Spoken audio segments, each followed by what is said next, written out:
সকাল ৫টা। রিহান এক দৃষ্টিতে তাকিয়ে আছে। তেজু ঘুমাচ্ছে। সারা রাত যেন কেউ একজনকে জড়িয়ে ধরে ঘুমিয়েছে। তার কোনো হুঁশ নেই।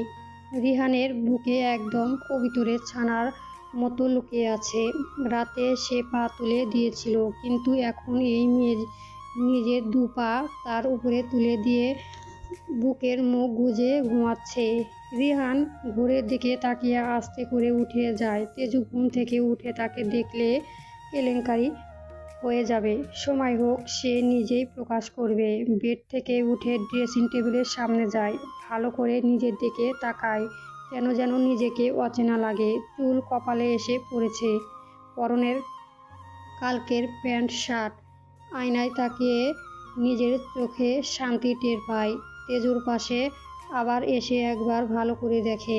সামনে কাটা চুলগুলো কানের পাশে গুঁজে দেয়। মুখটা তেলতেলে হয়ে আছে, কিন্তু রিহানের চোখে তার খুবই ভালো লাগে। গায়ের উপর ঝুঁকে কপালে একটা চুমু দেয়। নিঃশব্দে বেরিয়ে নিজের রুমে এসে দাঁড়ায়। নিজে খালি বিছানার দিকে তাকিয়ে উদ্ভুত মনে প্রকাশ জাগে। এই রুমে কি কখনো তেজ আসবে? কখনো ঘুমাবে? দীর্ঘ নিঃশ্বাস ফেলে। তেজ না চাইলেও একদিন আসতে হবে। সে নিজেই আসবে, শুধু সময়ের অপেক্ষা। সকাল ৬টা। তেজু পিট পিট করে চোখ খোলে। জানালা বন্ধ। পর্দাটা না দেখে ভ্রু কুঁচকে যায়। সে তো জানালা বন্ধ করেনি। ভাবে হয়তো ভুলে গেছে। ঘড়ির দিকে তাকিয়ে সময় দেখে তাড়াতাড়ি ওঠে। মাথাটা কেমন ভারী ভারী লাগে। কাল রাতের কথা ভাবতে সব ঝাপসা মনে হয়। মনে পড়ে সেই পানি খেয়েছিল, তারপর কি হয়েছে কিছুই মনে পড়ে না। বেডসাইড টেবিল থেকে ফিল্টারটা নিয়ে দেখে খালি। চুল আগাগোড়া বেঁধে আয়নায় নিজেকে দেখে নিচে নেমে আসে। নিচে আসতে দেখে রাতের মতোই অবস্থা। একমাত্র সেই মনে হয় ঘুমিয়েছে। ঘরে অনেক আত্মীয় স্বজন, সবাই চাপা গলায় কথা বলছে। দাফন করা হবে দুপুরে, কারণ তাদের ছোট বোন রোদ তালুকদার এখনো আসেনি। সকালের ফ্লাইটে আসবে। তেজুর বয়সী এই মেয়েটা জন্মের পর থেকেই আমেরিকায় নানুর বাড়িতে থাকে। কোনো এক কারণে জন্মের ২ মাস পর তাকে পাঠিয়ে দেওয়া হয়েছিল। আজ ১৭ বছর পর সে দেশে আসবে নিজের ভাইয়ের মৃত্যুর কারণে। সিঁড়িতে তেজুকে দেখে রুহি রেগে যায়। তেজু নামতেই দৌড়ে এগিয়ে আসে। ঘর ভর্তি মানুষের সামনে চুলের মুঠি টেনে ধরে। খুব শান্তিতে ঘুমিয়েছিলি, তাই না? এই বাড়ির একটা ছেলে মারা গেছে, তোর মধ্যে তার কোনো ছাপ নেই। খুশি মনে সারা রাত ঘুমিয়েছিস। এত ডাকলাম শুনিসনি? হেরে লজ্জা লাগেনি তোর একটা মৃতদেহের পাশে রেখে ঘুমাতে? তেজু কান্নামাখা চোখে ড্রয়িং রুমে তাকায়। সবাই তাকিয়ে আছে। লজ্জায় যেন মরে যেতে ইচ্ছে করে। এত মানুষের সামনে চুল টেনে ধরেছে। সোফায় বসে আছে বীর। রাগে ফেটে পড়ে। প্রত্যেকবার বাড়িতে সে না থাকলে তেজুর গায়ে হাত তোলে। আজ নিজের চোখে দেখল। গম্ভীর ভঙ্গিতে উঠে এসে বড়মা হাত থেকে তেজুর চুল ছাড়িয়ে নেয়। তেজুকে নিজের বাহুতে আগলে নিয়ে কঠিন গলায় বলে, বড়মা, ফার্স্ট অ্যান্ড লাস্ট ওয়ার্নিং, আর কখনো যেন তেজুর শরীরে হাত তুলতে না দেখি। প্রতিবার আমার অবর্তমানে ওর শরীরে হাত তোলো। কিছু বলি না বলে এই না যেন আমার চোখের সামনে হলেও আমি কিছু বলবো না। আজ পর্যন্ত কোনো ভালো খবর তো কখনো ভাগ করে নাওনি তেজু রানীর সাথে। তাহলে খারাপ খবর কেন ভাগ করে নিতে হবে ওর থেকে? বীর চিৎকার করতেই রুহি কটমট চোখে মিষ্টির দিকে তাকায়। ধমে যায় না, তবে একটু ভয় পায়। কারণ সে জানে বীর তেজুকে নিয়ে অতি ওভার পজিটিভ। সেই কারণে ওর সামনে কখনো হাত তোলে না। পরে শুনলেও মিষ্টির কসম দেয়, যার কারণে বীর চুপ থেকেছে। আজ ভুলে গিয়েছিল বীর আছে। মনে মনে ভাবে এত ওভার পজিটিভ কেন? শুধু কি বোন বলে নাকি অন্য কিছু? দুজনের দিকে একবার তাকিয়ে তেজুকে কঠিন স্বরে বলে, কিচেনে গিয়ে সবার জন্য কিছু কর। অনেক অতিথি এসেছে, তাদের হালকা পাতলা কিছু দিতে হবে। তেজু কিছু না বলে মাথা দুলিয়ে কিচেনে চলে যায়। পিছন পিছন বীর, ভাইয়া আপনি আসলেন কেন? কিছু লাগবে? আপনি যান, আমি দিচ্ছি। ছোট মা দেখলে বকবে। তেজু ভয়ে ভয়ে বলে, গলার দ্বিধায় আর লজ্জা মেশানো। বীর এক দৃষ্টিতে তাকিয়ে থাকে। তেজুর চোখে মুখে ফুলে আছে। রাত রাত করে ঘুমানোর ফলে এমন হয়েছে সে জানে, তবু মনে হয় খুব শান্তিতে ঘুমিয়েছে তার তেজুরানী। বীর হালকা হেসে উত্তর দেয়, আমার কিছু লাগবে না, তোকে হেল্প করি, এমনিতেই বড় মা মাঝে মাঝে হেল্প করে, আজ না হয় আমি করি। তেজু চমকে তাকায়, ছটফট চারপাশে দেখে নেয় কেউ খেয়াল করছে কিনা। গলা নামিয়ে ফিস ফিস করে বলে, ভাইয়া আমি পারবো, আমার অভ্যাস আছে, আপনি যান প্লিজ। বীর বীর নাছোড়বান্দা যাবেই না। তার একটাই কারণ, এই ফুলে থাকা চোখ মুখটাকে দেখতে তার ভীষণ ভালো লাগে। চোখের লোভ সামলাতে পারছে না। নো মের ওয়াট তেজুরানী, কি করবি আমাকে বল, আমি হেল্প করছি। তেজু দীর্ঘ শ্বাস ফেলে বুঝে যায় এ মানুষটাকে বোঝানো বৃথা। এমনি চা আর নুডলস করব বলেই তেজু ফ্রিজ থেকে ডিম, কাঁচামরিচ ইত্যাদি বের করে কাটার জন্য রাখে। কাঁচামরিচ হাতে নিয়ে কাটতে থাকে। বীর কি করবে বুঝতে না পেরে একটা পাতিল নিয়ে পানি তোলে চায়ের জন্য। তেজুরানী হয়েছে কিনা দেখতো। বীর হঠাৎ করে পাশে এসে কথা বলায় তেজু চমকে ওঠে।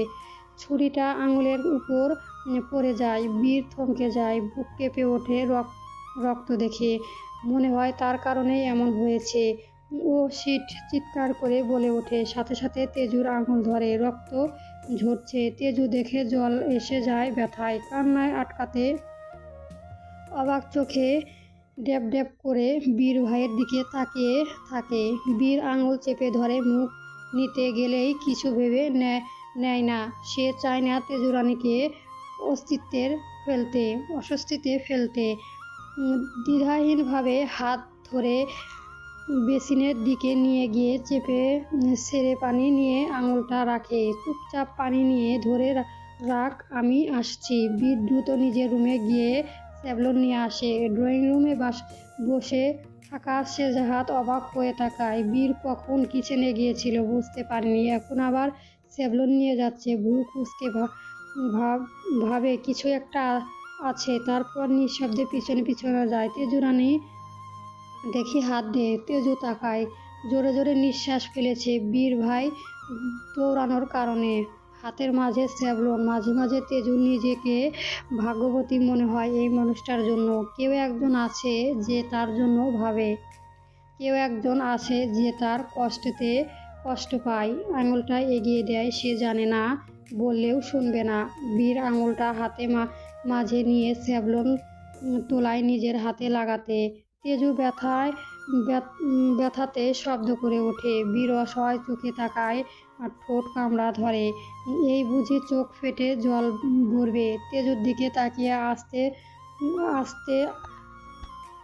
আস্তেই ফো দিয়ে জায়গা পরিষ্কার করে।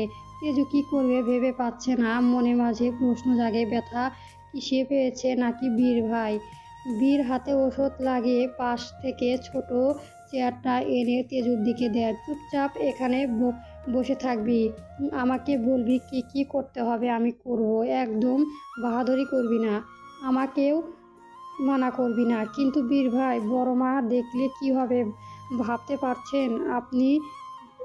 আপনি ছেলে মানুষ, রান্না কি বুঝবেন? তেজুরানী, আমি সব রান্না জানি, নো টেনশন, কেউ দেখবে না। ড্রয়িং রুমে সবাই বিজি, তুই বসে বসে হুকুম কর, আমি করছি। কথাটা বলে বীরের অর্ধেক কেটে রাখা কাঁচামরিচ কাটে, তারপর টমেটো কাটে। পেঁয়াজ কাটতে নিলেই বিপত্তি বাজে, চোখ জ্বলছে ওর, কিন্তু প্রকাশ করে না। হাসি মুখে তেজুর দিকে তাকায়। তেজু কান্না ভরা চোখ তাকিয়ে থাকে। তেজু বুঝেছে বীর ভাই তাকে ভালোবাসে। এই ভালোবাসা শুধুমাত্র বোন বলে না, কিন্তু সে তাও অসহায়। এই মানুষটাকে সে কখনো ভালোবাসতে পারবে না, তার ফিলিংস আসে না, নিজেকে কখনো ক্ষমা করতে পারবে না।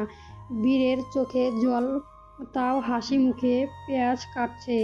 বীর ভাই পাশ থেকে এমন অকুল কণ্ঠে নিজের নাম শুনে তাকায়। চোখ দিয়ে জল গড়ছে তেজুর। আমি কখনো নিজেকে ক্ষমা করতে পারবো না বীর ভাই। বীর কিছু বুঝতে পারে না কী কারণে তেজুকে নিজেকে ক্ষমা করতে পারবে না।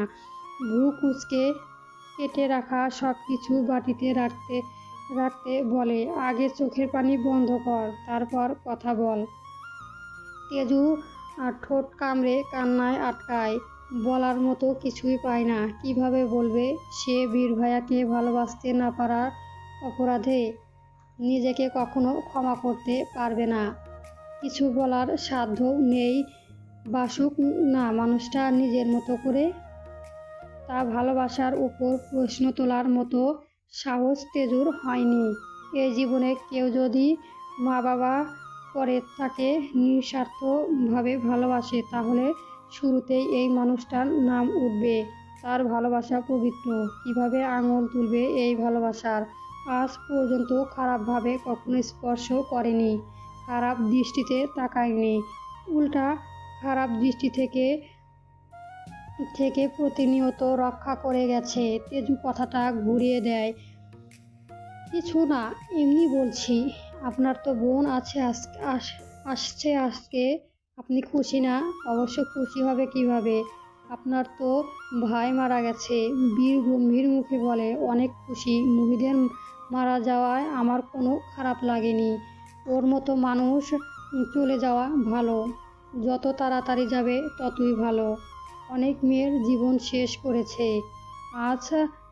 আজ আমি খুব খুশি ওর মৃত্যুতে, আর ডাবল খুশি রোদ আসছে। পর মুহূর্তেই বীর করে বলে, আজকে থেকে অন্তত আমার তেজুরানীকে আর ওর খারাপ দৃষ্টি সহ্য করতে হবে না। তোর ফুলবানু অপরাধী মারা গেছে, সাথে তোর নতুন একটা সঙ্গী আসছে। তুই খুশি না? তেজু মৃদুর গলায় জবাব দেয়, আপনার মতো আমারও একই অনুভূতি হচ্ছে। বীর হাসে চমকে করে নুডলস নিয়ে ফাঁক দিতে দিতে তেজুর মুখের সামনে ধরে। মুখের সামনে খাবার ধরায় তেজুর অস্তিত্ব লাগে। আস্তে ধীরে মুখে দেয়। মুখ নিয়ে তেজুর চোখ বন্ধ করে ফেলে। বীর ভয় পাচ্ছে। অনেক আশা নিয়ে তার তেজুরানির দিকে তাকিয়ে আছে। বুঝতে পারছে না ভালো হয়েছে নাকি খারাপ হয়েছে। বীর ভয় পায় ভালো লাগলো তো। তেজু হঠাৎ বলে ওঠে, ওয়াও ভাইয়া, এক কথায় অসাধারণ। উফ কি সুস্বাদু। আমাকে আরেকটু দাও না। বীর স্বস্তির নিঃশ্বাস ফেলে। মুখে হাসি ফোটা। ছটফট করে পুরো একটা বাটি নুডলস তুলে নিয়ে আবার যত্ন সহকারে খাওয়াতে থাকে। তেজু প্রথম অস্তিত্ব পেলেও ধীরে ধীরে উপভোগ করতে শুরু করে। কিচেনের আড়াল থেকে শেহজাদ সব দেখছে। তার সন্দেহটা সত্যি, বীর তেজুকে ভালোবাসে। ঠিক তখনই ড্রয়িং রুম থেকে চিৎকার চেঁচামেচির শব্দ আসে। তেজু আর বীর দৌড়ে বেরিয়ে আসে। সামনে দেখে এক মেয়ে মাকে জড়িয়ে ধরে কান্না করছে। বোনকে দেখে বীর এগিয়ে গিয়ে বোনকে জড়িয়ে ধরে। কেমন আছিস বনু? রোদ ঠোঁট বাঁকিয়ে উত্তর দেয়, উপরে ফিটফাট, ভেতরে সদরঘাট। বীর ভ্রু কুঁচকে যায়। এটা আবার কেমন জবাব? ফিস করে জিজ্ঞেস করে, কিছু হয়েছে? রোদ মুচকি হেসে বলে, না ভাইয়া, অনেক খুশি, কিন্তু ভীষণ টায়ার্ড। মুহিদের জন্য। এমন মানুষের জন্য মন খারাপ হয় না, বরং খুশির জন্যই তো আজ বাংলাদেশে আসতে পারলাম। বীর মৃদু হাসে। জানতো বোন এমনই বলবে। রোদ বয়সে ছোট হলেও বোন কম কম বেস্ট ফ্রেন্ড বেশি সব কিছুই জানে, ইভেন তেজু ব্যাপারটাও। ঠিক কেউ ভেতরে ঢেকে। দরজা দাঁড়িয়ে আছে কেন? Please side. রোদ চেনা কণ্ঠে শুনে তাকায় বিস্ময় চোখে বড় বড় করে। অরণ্য অবাক, সে বোঝে না রোদ এখনো কেন। তাও এদের বাড়িতে রোদের বুকের ভেতর ভয় জমে ওঠে। চলবে।